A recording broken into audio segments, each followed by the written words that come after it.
Maujpur সাহেববাড়ি TV, সত্য ও ন্যায়ের কথা বলে। বিশেষ করে নবীজির একটি সুন্নাহ, যেটা 12 মাসের সুন্নাহ, সেটা আমরা আসলে 12 মাসে অনেকেই আমরা পারি না। যারা পারেন আলহামদুলিল্লাহ, আর যারা 12 মাসের এক মাসও কেউ না পারেন, তাদের জন্য এই সুবর্ণ সুযোগ আমরা যেন হাতছাড়া না করি। আমরা অবশ্যই আমরা 8 রাকাত তাহাজ্জুদ নামাজ 30 রমজান ইনশাআল্লাহ আমরা যেন আল্লাহ তাআলা আমাদেরকে পড়ার সুযোগ করে দেন।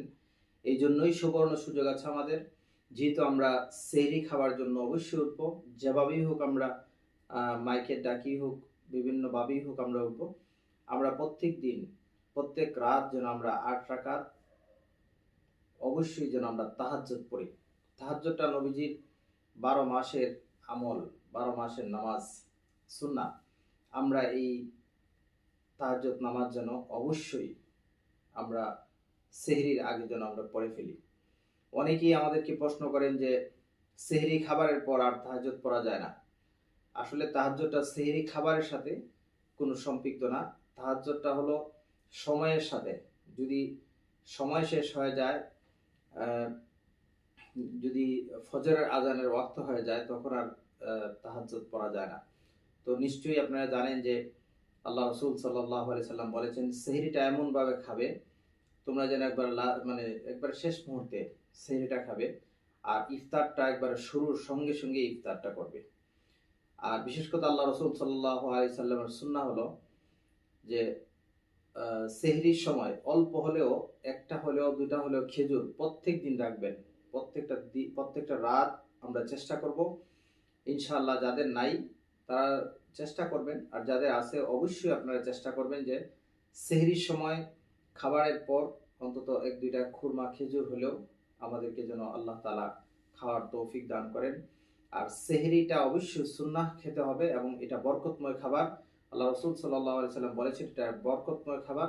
অবশ্যই আমরা এই খাবার থেকে যেন কেউ পিছিয়ে না যাই। অনেকে অলসন্দি করেন, অনেকে অনেকভাবে নিজের আবিত্য বরত্বের কারণে অনেকে খান না। অবশ্যই সেহরিটা সবাই অবশ্যই খাবেন। আর বেশি করে এই মাসে, কোরআনের মাস, প্রত্যেক দিন অন্তত 1-2 আয়াত হলেও, একটি সূরা হলেও প্রত্যেকটা দিন আমল করবেন, কোরআন তেলাওয়াত করবেন। আর যারা সহি শুদ্ধভাবে পারেন না, অনেকভাবেই কারিয়ানা, অনেক মসজিদ মাদ্রাসায় অনেকভাবেই অনেক প্রতিষ্ঠানগুলো আপনাদেরকে বয়স্ক সহ সকলকে সুযোগ করে দিয়েছেন। অবশ্যই এটা থেকে, সুযোগ থেকে কোনোদিন আপনারা কেউ পিছপা হবেন না। যতটুকু সময় দিয়ে ব্যয় করে, কাজ কাম ফেলে রেখে, দরকার হলে খাবারে কষ্ট করবেন, কিন্তু কোরআনটা সহি শুদ্ধভাবে এই রমজানটা যেন আপনারা গাফলতি না করেন। আর বিশেষ করে হলো যে এই মাস তো কোরআনের মাস, কিন্তু এই মাসে অবশ্যই দান সদকা করবেন যতটুকু পারেন। প্রতিদিন যাই পারেন, 1 টাকা, 2 টাকা, 10 পয়সা হোক, যাই যতটুকু সাধ্য অনুযায়ী প্রত্যেক দিন দান সদকা করবেন। আল্লাহ তাআলা যেন আমাদেরকে আমলের উপর, আল্লাহ তাআলা যেন আমাদেরকে এই কোরআনের মাসে কোরআনের আমলের উপর আল্লাহ তাআলা যেন আমাদেরকে এই মাসে সুন্দরভাবে চলার তৌফিক দান করুন। আল্লাহ তাআলা যেন এই মাসে আমাদেরকে, আমাদের রোজা শেষে আল্লাহ তাআলা যেন আমাদেরকে ঈদগাহে আল্লাহ তাআলা নিজ হাতে যেন আমাদেরকে পুরস্কার দেন, এবং আমরা যত পুরস্কার পাই সেভাবে যত আমরা আমল করতে পারি, রোজা রাখতে পারি, আমরা সুন্দরভাবে যেন আল্লাহ তাআলা যেন আমাদেরকে এই রোজা রাখার জন্য সুস্থতার সঙ্গে যেন আমাদেরকে তৌফিক দান করুন।